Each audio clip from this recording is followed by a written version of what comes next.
महादेव तिहारी दरस बिना, महादेव तिहारी दरस बिना मोरे।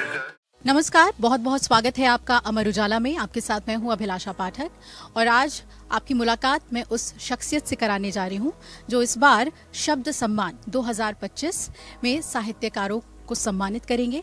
जो शब्द सम्मान के अलंकरण हैं वो इन्हीं के कर कमलों से होने हैं। यह है प्रख्यात सितार वादक शुजात हुसैन खान साहब मेरे साथ और उनसे बात करेंगे संगीत के बारे में, उनके पूरे सफर के बारे में। बहुत बहुत स्वागत है आपका खान साहब। बहुत शुक्रिया।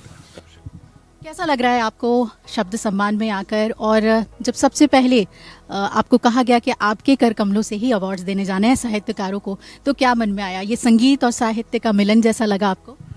वो ज़रूर है, लेकिन मैं सोचता रह गया कि मुझे तो साहित्य में कोई महारत हासिल नहीं है। मैं समझता नहीं, मैं जानता नहीं, तो मेरे हाथों से आप दिलवाएंगे। और वो लोग एक एक इतने माहिर हैं इसमें, लिखते हैं और लिटरेचर को देखते हैं, तो बहुत अच्छा लगा। एक बहुत बड़ा ऑनर है। और सबसे अच्छी चीज़ ये है मुझे कि ऐसे जो बड़े बड़े कंपनीज़ हैं, बड़े बड़े न्यूज़पेपर्स हैं, उन लोग अपने समारोह के लिए क्या करते हैं कि चलो भैया बॉलीवुड से किसी को बुला लो या कोई डांस प्रोग्राम रख लो या कुछ। तो बहुत अच्छी चीज़ है कि आप लोग ये समझते हैं कि हमारे हिंदुस्तान का बहुत बड़ा हिस्सा है अपना कल्चर, और उसमें साहित्य भी है और म्यूज़िक भी है, तो वो दोनों साथ में ला सकते हैं। तो मुझे इनवाइट किया है इधर आने को। आपको थोड़ा सा सब लोगों के साथ बैठूंगा, थोड़ा गाना बजाना सुनूंगा और थोड़ा सुनाऊंगा। ये तो बहुत अच्छी चीज़ है। और हमारे दर्शक भी जानते हैं कि खान साहब जाने जाते हैं ना सिर्फ अपने सितार बजाने को लेकर, बल्कि जो गायकी अंग से जो उनका वादन होता है उसकी तो दुनिया मुरीद है, और मैं भी उसकी बहुत बड़ी फ़ैन हूँ। जब आप सितार आपने जब सीखना शुरू किया अपने वालिद से, आपका पूरा घराना है इतना बड़ा, तो गाना भी उसमें होना चाहिए, ये सबसे पहले कैसे ख्याल आया? क्या it came very naturally to you?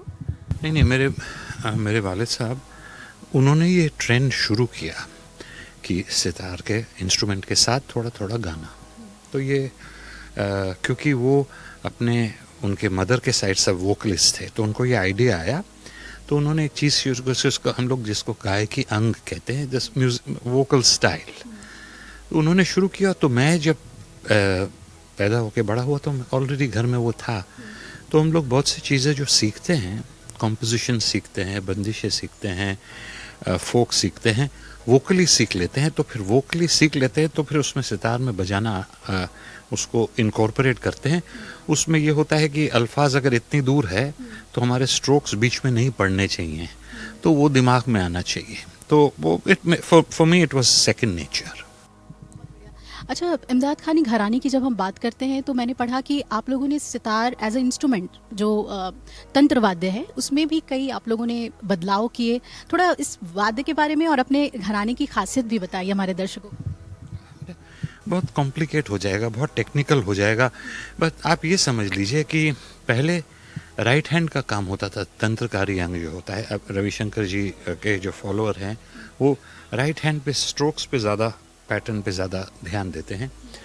और मेलोडी अंग है तो उसमें ये 2 सुर, 3 सुर, 4 सुर को खींचना ताकि एक फ्लो नज़र आए। कोशिश ये है कि हम लोग इंस्ट्रूमेंट पे ऐसी चीज़ कर सकें जो आपको वोकल के सबसे नज़दीक ले जाए, जो क्लोजेस्ट टू वोकल को आपको महसूस होए कि हम इंस्ट्रूमेंट पे वोकल चीज़ को फॉलो कर रहे हैं बहुत नज़दीकी।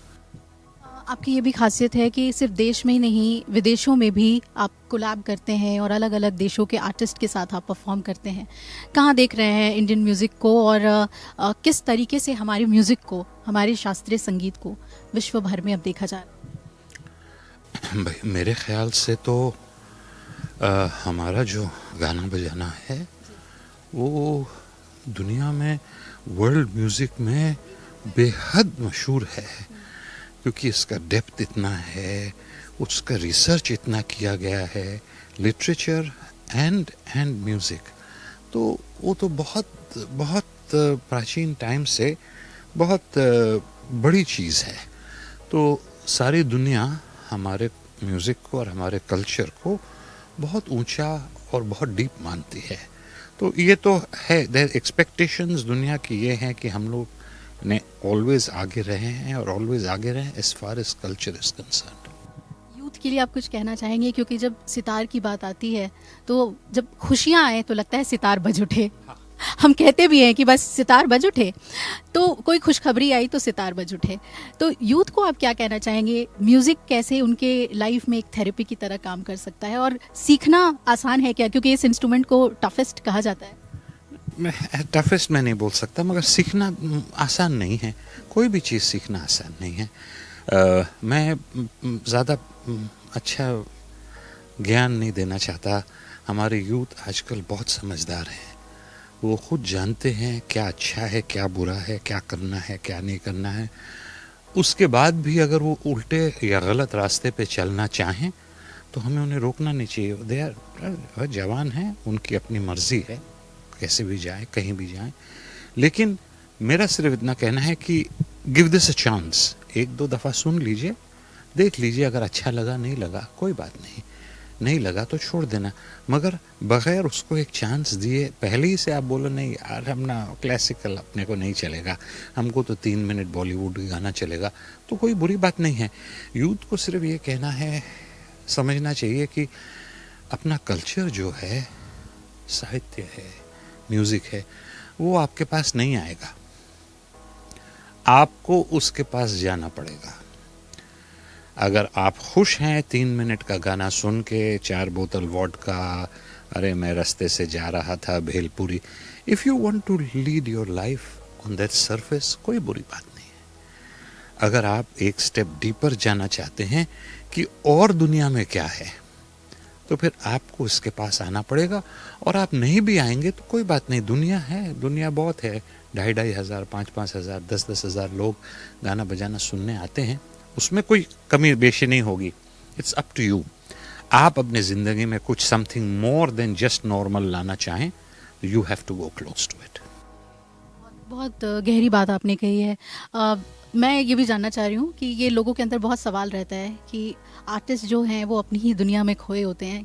आप अपने दिन की शुरुआत कैसे करते हैं, थोड़ा सा बता दीजिए कि एक आर्टिस्ट जो है वो कितना दुनियादारी से भी जुड़ा होता है या पूरी तरीके से डूबा होता है अपनी कला में? आपको किस आर्टिस्ट ने बोला कि जी मैं अपने कला में डूबा रहता हूँ? किसने बोला? ये हम सोचते हैं कि जैसी कला वो दिखाते हैं शायद इसके लिए घंटों घंटों का रियाज और पूरी तरीके से डूबना, ये क्राफ्टशिप जो है वो ऐसे नहीं आ सकता आसानी से। एक कैमरा के पीछे 2 लोग खड़े हैं, आप खुद हैं, कोई डायरेक्टर हैं का, हम लोग की सब जिंदगी एक ही है, नॉर्मल ज़िंदगी है। उठो, काम करो, खाओ पियो, 2 पैसा घर लेके जाओ, बच्चों को खिलाओ, तो देयर इज़ नो डिफरेंस। ये कहना कि जी मैं भी कई दफ़ा सुन चुका हूँ, हमारे बड़े हैं कि आप कैसे हैं सर, आप अरे बस क्या बताऊँ, मैं तो बस 24 घंटे म्यूज़िक में ही मशगूल रहता हूँ, घूमता फिरता रहता हूँ, बस मेरे दिमाग मैं तो बस म्यूज़िक में ही रहता हूँ। म्यूज़िक में रहता हूँ नहीं, ऐसे गलत बात है। खाते भी हैं, पीते भी हैं, घूमते भी हैं, बच्चे भी पैदा करते हैं, शादी भी करते हैं, ये कुछ बात नहीं है। There's nothing, our life is as normal as anyone else। मैं सुबह उठता हूँ, अपने जल्दी सुबह उठ जाता हूँ मैं, 5-5:30 बजे। मैं अपने कुत्तों के साथ घूमता हूँ, मैं गोवा रहता हूँ, तो वी वॉक आउटसाइड, बहुत अच्छा मौसम रहता है उस वक्त, स्विमिंग पूल पे थोड़ा स्विमिंग कर लें, थोड़ा तो रियाज ज़रूर करें। मैं इतना नहीं करता, लेकिन नॉर्मली यंगर लोग, वो एक टाइम होता है दिन का, उसके अलावा उनको एक नॉर्मल लाइफ जीनी ही पड़ेगी। सिर्फ बैठ के अगर घर में आप तबला सितार बजाते रहे तो ऐसे काम नहीं चलेगा। तो वी आर नॉर्मल पीपल, जैसे आप पढ़ाई लिखाई में कोई करता है, जैसे ऑफिस कोई जाता है, वैसे ही हम लोग रियाज करते हैं। नथिंग सेपरेट और डिफरेंट। रियाज को लेकर भी जो म्यूजिक परस्यू कर रहे हैं उनको ज़्यादा स्ट्रेस नहीं लेना है। लेना नहीं चाहिए, मगर रियाज इटसेल्फ स्ट्रेस तो है ही। तकलीफ होती है, उंगली दुख जाती है, कमर दुख जाता है, पसीने आते हैं, और हर चीज़ जैसे जैसे कोई और चीज़ होती है, नॉट मोर और लेस देन एनीवन। मैंने देखा है लोग पढ़ाई लिखाई के टाइम पे 8-8, 10-10 घंटे पढ़ते हैं, वो भी कोई चीज़ है। म्यूज़िक कंट्रोवर्सी बहुत अभी हाल में आई और वो आपके जन्मस्थली कोलकाता से भी जुड़ी हुई है, वहीं से पश्चिम बंगाल से ये कलाकार आते हैं अरिजीत, और अभी उन्होंने बहुत बेहतरीन परफॉर्मेंस भी दिया अनुष्का शंकर के साथ। लेकिन जिस तरीके से उन्होंने बॉलीवुड छोड़ा उस पर बहुत सारे कमेंट्स आ रहे हैं। आप लोग अभिभावक की तरह हैं, क्या लगता है आपको कि सीखना जो है वो कई बार एक कलाकार को लगता है कि थम गया और तब वो ऐसा फैसला लेता है, भावनात्मक है या एक बहुत ही प्रैक्टिकल उनका उठाया? मैंने ये भी सुना है, तो मैं सोच रहा हूँ कि मैं आपसे पूछूं कि अगर कोई इंसान गाना गाता है, बॉलीवुड में गाते हैं, ट्रैवल करते हैं, उधर रहते हैं, थोड़े दिन के बाद ऊब जाता है। बॉलीवुड बहुत आसान जगह नहीं है, बहुत कट थ्रोट इंडस्ट्री है, और लोग बहुत एक दूसरे के जो खींचातानी करते हैं, पीठ के पीछे परेशानी करते हैं, आसान नहीं है। तो उनको ऐसा लगा कि यार अब बहुत हो गया है। वो कलकत्ते के बाहर रहते हैं, उनको गांव में रहना अच्छा लगता है, घूमते हैं फिरते हैं, अपने गांव में कहीं स्कूल बनवा रहे हैं और खेत में काम कर रहे हैं। He likes that life.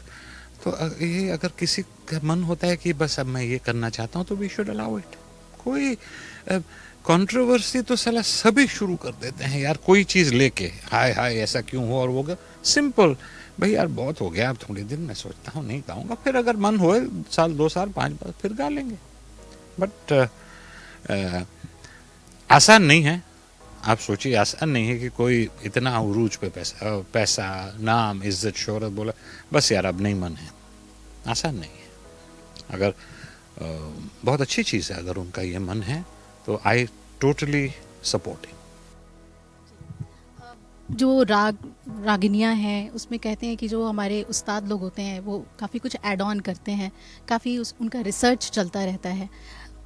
आप किस तरीके से, क्या उस रिसर्च में आप डूबते हैं या फिर ऑन स्टेज ही कोशिश रहती है कि रस उपजता रहे? हाँ जी, हमारा काम ज़्यादा ऑन स्टेज ही होता है, मगर रागिनी से हट के नहीं है। राग आपको ऑलरेडी दे रखा है और वो एक खूबसूरती है और एक प्राचीन चीज़ है, तो हम उसके दायरे में आपको क्या सुना सकते हैं वो कोशिश मेरी रहती है। राग को स्ट्रेच करना, उसमें अलग सुर डालना, उसको वो मेरा शौक नहीं है। आज के परफॉर्मेंस के लिए कोई प्लानिंग है या सब कुछ एक्सटेम्पोर होगा, या आप सोच कर आए हैं कि आज दिल्ली वालों को क्या सुनाना है? ऑलवेज एक्सटेम्पोर ही होता है, कोई ज़्यादा प्लानिंग होती नहीं है। मगर आज ये है कि मैं समझता हूँ कि आज साहित्य और म्यूज़िक इसके एक कोलैबोरेशन की बात हो रही है, तो मैं बहुत ज़्यादा क्लासिकल सितार लेके नहीं बैठूँगा। तो कोशिश करूँगा छोटी छोटी चीज़ सुनाऊँ कि आपको एक अंदाज़ा लगे कि हमारे कल्चर में म्यूज़िक और लिटरेचर जब साथ में मिलते हैं तो उसका क्या असर होता है। गज़ल से भी आपका बहुत प्यार है? जी है। कविता, गज़ल, भजन बहुत अच्छी चीज़ें हैं। कोई भी अल्फाज हों जो अच्छे हों, साफ़ हों, और आपको अपनी अच्छी ज़िंदगी का कुछ याद दिलाएं, अच्छा लगता है मुझे। बहुत बहुत शुक्रिया आपका, और हम इंतज़ार कर रहे हैं कि कब हमें आपके सितार और आपकी आवाज़, इन दोनों का एक संगम देखने को मिले, सुनने को मिले। शुक्रिया, थैंक यू। तो ये बहुत ही बेहतरीन गुफ्तगू। महादेव तिहारे दरस बिना मरुआ देव, तिहारे दरस बिना मोरे घर। अगर आप ये वीडियो YouTube पर देख रहे हैं तो हमारे चैनल को सब्सक्राइब कर बेल आइकन दबाएं, और Facebook पर देख रहे हैं तो हमारे पेज को लाइक करें।